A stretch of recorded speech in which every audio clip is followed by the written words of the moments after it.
Welcome to Tracy Finance 101. Hey everyone, you don't need a lot of money to invest in real estate. You've heard me correct. You don't need a lot of money.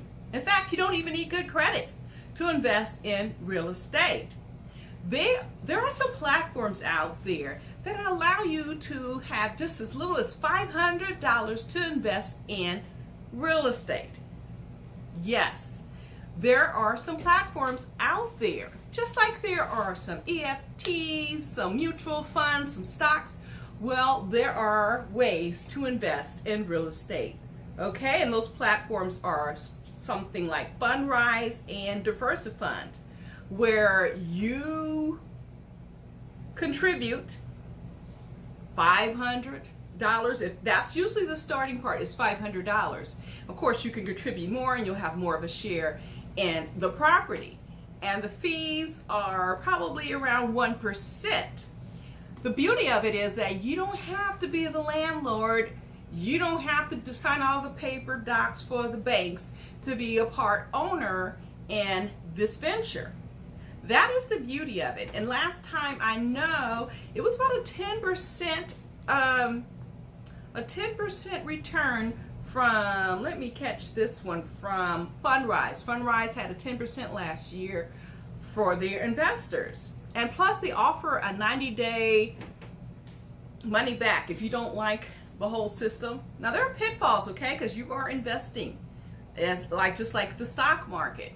But it's another way to get into the game. If you want to diversify your portfolio, I suggest you look into Fundrise or diversity funds or similar ones. Do your research and find ones that will benefit you.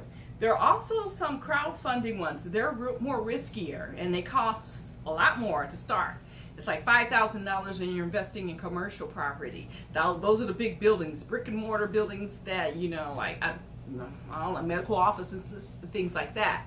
So this is all great news if you want to be in the real estate game, but you don't really have the money to do it, okay?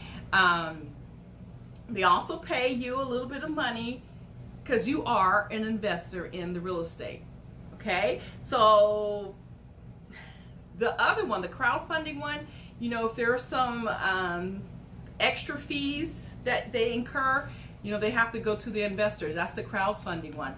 But the platform like Diversify and let me get this other one right. Let's get that other name right there because it doesn't stick in my head. Diversifund and Fundrise, those are ones that are basically friendlier to the newbies, okay?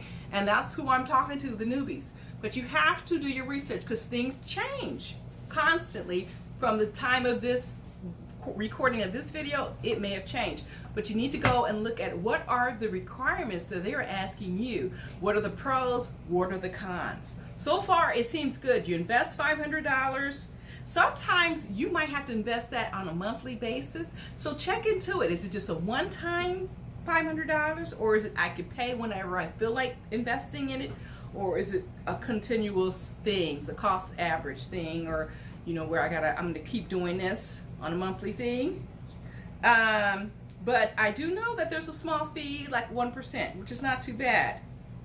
So I know that Diversifund offers educational resources to help you learn more about their goals and the tools you need to know to grow your wealth. So you want to check into those things and before you toss in your money.